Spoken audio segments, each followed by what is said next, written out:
9 taxes we consider when looking at property portfolio incorporations. And stay tuned till the last one, because that's a particular tax that either advisors or accountants completely miss out, or they don't have the technical awareness nor the expertise to deal with. So the first tax is naturally income tax. Why? Because we're looking at incorporating a property portfolio, and therefore when we're talking incorporating, we're talking about the transfer of assets, the property, from either a property business held individually or jointly, so declared on your self-assessment tax return, or via a partnership or an LLP. Now, for your information, that's all unincorporated, and therefore it's personal income tax we're looking at, declared via your self-assessment tax return. So income tax naturally has to be considered. Why? Because we're doing the starting point, the first step always is a comparative calculation to assess whether incorporating your portfolio is beneficial or not. So that's the first point.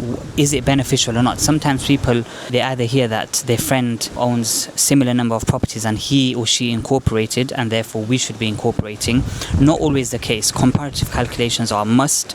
And the other angle when we're looking at income tax is the Section 24 interest restrictions. So effectively, as I say, comparative calculations, assessing the income tax exposure, and then once transferred into the limited company, assessing how much income is needed to survive, to live on.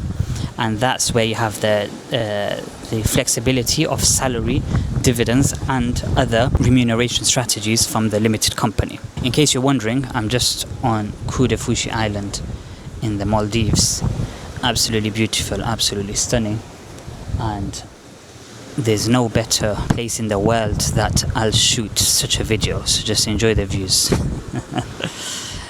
So that's the first tax that we consider. The second tax to consider is capital gains tax. So we've looked at income tax, the second is capital gains tax. Naturally, why? Because we're dealing with property, which is an asset.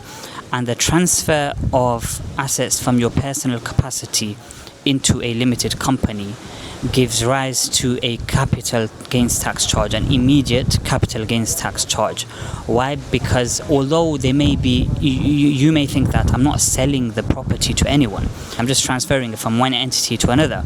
But for capital gains tax purposes, there's the market value rule, or the deemed market value consideration when looking at connected parties. And therefore the way you have to think about it is when you owned the properties personally or in a partnership, and versus owning shares in a limited company which then owns the properties, it's two separate legal entities, and therefore at the point of transfer or incorporation there's a capital gains tax charge. Now this is our key area of expertise, or this is where property landlords instruct us, because there are mechanisms that can be explored to potentially eliminate all of the capital gains tax due. So we've seen millions in potential capital gains tax exposure that we've expertly eliminated using something known as Section 162 Incorporation Relief under TCGA 1992. The third tax is around stamp duty land tax. Now when we're looking at property, naturally we'd be discussing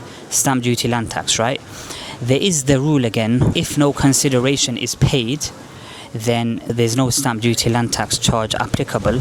However, again, we're looking at specific rules or overriding rules such as the connected persons rule and the deemed market value consideration. So that's another area that we are instructed on. Why? Because again, there's potential reliefs available specifically under the Finance Act 2013, if I've remembered correctly, whereby the stamp duty land tax charge can also be eliminated. Most of the time we eliminate both capital gains tax and stamp duty land tax, but there are few instances where we can only eliminate one of the two. And usually we can eliminate capital gains tax but not stamp duty land tax. But on a very high level, our ultimate aim is to assist in eliminating these two significant tax charges when looking at property incorporations. The fourth tax is around VAT. Now this is looking at commercial property, for example. So I won't go too much into that angle, but it is something to consider. VAT when looking at property. The fifth tax is ATED, annual tax on envelope dwellings. Now, this is a tax, again, that's missed out. Some advisors completely miss it out, and we're talking from a compliance perspective mainly, because there are reliefs available whereby ATED does not have to be paid. Broadly speaking, ATED is when a company owns property valued over £500,000. If it's rented out, there are reliefs available, but you have to proactively file the return or a nil return, and therefore avoid penalties and potential interest. The sixth tax that we consider would be around capital allowances. Again, similar to VAT, whereby is it relevant, is it not? If it is relevant when we're looking at HMOs, for example, then again, it's something that we can expertly advise on. The seventh tax is, I'm not going into too much detail. I did touch upon income tax, capital gains tax, stamp duty tax, and I'll touch upon the last one.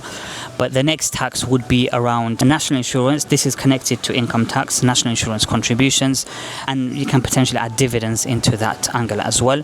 The eighth tax is trust taxation. So usually we look to implement a family investment company following incorporation. Why? This is a beneficial mechanism to bring in the next generation without suffering capital gains tax charges. It's also a structure that's very flexible for landlords, and the tax benefits are many.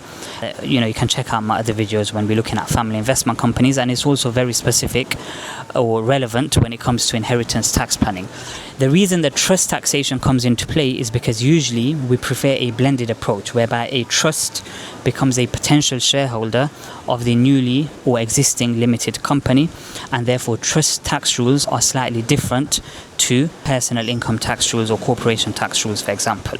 The eighth tax is corporation tax. Naturally, we're looking at CT 600s, accounts to companies house, and naturally when you're incorporating from a personal capacity into a limited company, we're talking companies now, and therefore corporation tax needs to be explored and considered. Tax saving strategies such as maximizing expenditure, SAS pension funds are very useful and beneficial, especially when we're looking to deduct or reduce your corporation tax liability, but then also when looking to purchase commercial properties and assets.